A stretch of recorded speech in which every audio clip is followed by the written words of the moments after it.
stone पंच sir जी ए बड़ा sir नहीं है सब तो बड़ा हां ये उठा दो ना तुझे जो उसके अंदर इसके पानी के अंदर हां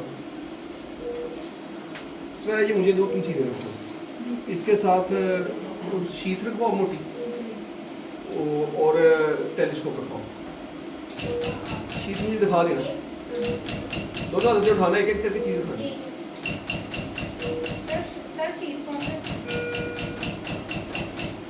मोटी सबसे